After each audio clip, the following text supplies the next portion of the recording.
Se um fármaco se liga a um receptor e produz a resposta biológica máxima, que simula, mimetiza a resposta do ligante endógeno, ele é um agonista total.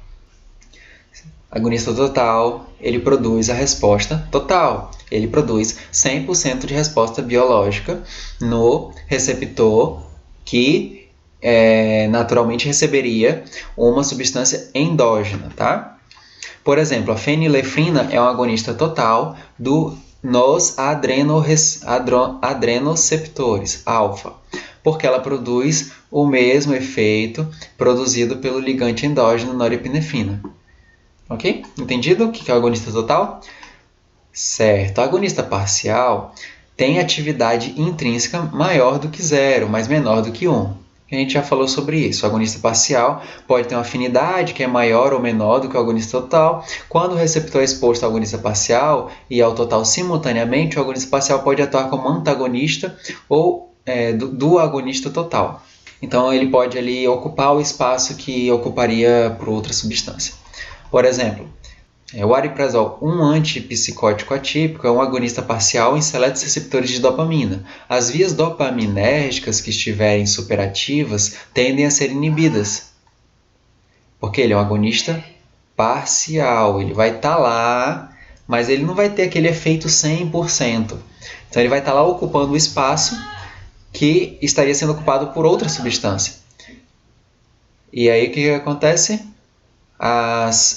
As vias dopaminérgicas que estiverem superativas, que vai estar 100%, tende a ser inibido pelo ariprazol, enquanto isso explica a habilidade do ariprazol de reduzir os sintomas da esquizofrenia com riscos mínimos de causar efeitos adversos extrapiramidais. Então, olha só, eu estou com o meu organismo muito ativo, muito ativo, muito ativo, eu coloco um medicamento que ele ativa parcialmente.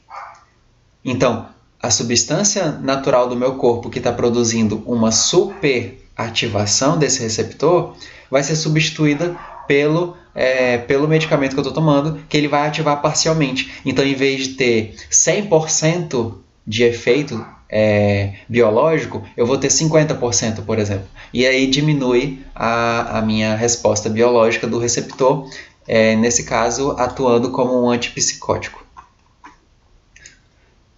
Agonista inverso. Os receptores livres são inativos e precisam de interação com o agonista para assumir uma conformação ativa. Esse aqui, muita gente se confunde, agonista inverso. Por que agonista inverso? Ele atua um pouquinho parecido com o que a gente falou antes, com o parcial, mas tem lá suas diferenças. Olha só. Contudo, alguns receptores apresentam conversão espontânea de R para R asterisco. O que isso quer dizer? Que ele está desativado e ele se ativa sozinho. Na ausência de agonista, não tem nada lá. O receptor está lá sozinho e ele... Não tem aquela luz piscando sozinha que a gente vê de vez em quando na rua? Pois é aquilo ali. Ninguém está apertando o botão, não está acontecendo nada para aquela lâmpada estar acendendo, mas de alguma forma está passando o sinal ali. Por ele mesmo, entendeu? Então, não existe ativação externa. O receptor se ativa por si só. Mas ele não fica ativo 100%, ele só fica oscilando. O agonista inverso, ao contrário do agonista, estabiliza a forma inativa e converte o R ativo em R desativado. E isso diminui o número de receptores ativados para menos do que observado na ausência do fármaco. Qual a diferença do agonista parcial para o inverso? O parcial, ele tem efeito, ele faz um efeito de ativação, ele diminui a ativação, mas ainda está ativado. O inverso, o negócio está ativado, desativado, ativado, desativado, ele vai ficar todo mundo desativado. Ele vai ter essa resposta no receptor. Aí a gente entra já no antagonista, que é tudo ao contrário. O antagonista liga seu receptor com alta afinidade, mas tem atividade nula. Ou seja, ele chega lá e cancela, aqui não vai ter nada. Um antagonista não tem efeito na ausência de agonista. Um antagonista não tem efeito na ausência de agonista. Ok? Ele só existe o antagonista se tiver o agonista. porque ele vai impedir que o agonista atue, porque ele está ocupando o espaço. O agonista inverso precisa disso? Não, porque o receptor ele se ativa sozinho. Então, a gente pensa, qual é a diferença do agonista inverso para o antagonista? Que o agonista inverso, o receptor está ativando e desativando sozinho. E ele vai lá, desativa. O antagonista, não. O antagonista está lá para ocupar um espaço do agonista. Então, ele vai estar lá e não deixa o agonista ativar aquele receptor. Diminui o efeito do agonista quando estiver presente, bloqueio da ligação do fármaco ao receptor da capacidade de ativar o receptor. Aí existe o antagonista competitivo. Se ambos, antagonista e agonista, se ligam ao mesmo local do receptor de modo reversível, eles são denominados competitivos. Tem que ser de modo reversível. Tem alguns que são irreversíveis, então a substância gruda lá e morre lá, tá? O antagonista competitivo impede que o agonista se ligue ao receptor e mantenha o receptor no estado inativo. Antagonista competitivo, eles vão ficar competindo ali naquele receptor para fazer a sua ligação. Antagonista irreversível, foi o que eu falei, que ele diminui, ele se liga lá e não solta mais. Então, por exemplo, eu quero desativar 30% dos receptores, então eu coloco lá 30 moléculas, cada uma vai grudar lá e vai desativar 30% daquela resposta biológica daquele tipo de receptor específico da célula. É assim que é o antagonista irreversível. Ou seja, o agonista ele só pode atuar agora em 70% dos receptores, por exemplo. O efeito dos antagonistas irreversíveis não consegue ser superado pela adição de mais agonista. Por quê? Porque está ocupado, o espaço está ocupado. Então, eu tenho um terreno. E aí eu coloco, eu quero pavimentar esse terreno com tijolinho.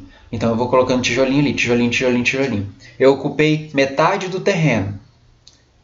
Aí eu falo, não, agora eu vou colocar, eu vou cavar buraco. Aí eu vou cavar buraco onde tem terra ou onde tem tijolo? Onde tem terra. Eu consigo cavar onde tem tijolo? Não. Então é assim que ele funciona. Ele ocupa o espaço e deixa o agonista atuar no que sobrou. Uma diferença fundamental entre antagonista competitivo e não competitivo é que os competitivos diminuem a potência do agonista e os não competitivos diminuem a eficácia do agonista. Então, por exemplo, se eu coloco o antagonista da dipirona irreversível, a dipirona vai ter efeito parcial. Ou seja, se ela diminui 2 graus naturalmente, ela vai diminuir metade, por exemplo, dependendo da quantidade de antagonista irreversível. E mesmo que eu tome 1 comprimido, 2 comprimidos, 3 comprimidos, 10 comprimidos, vai continuar diminuindo apenas metade. Ele não aumenta o efeito conforme a dose. No caso, quando existe o antagonista irreversível. Antagonista alostérico, ele é parecido. Vou explicar com esse exemplo aqui, vai ficar bem mais claro. A picrotoxina é um exemplo de agonista alostérico, pois se fixa no interior do canal, interior do canal de cloreto, controlado pelo GABA. GABA é a proteína, tá?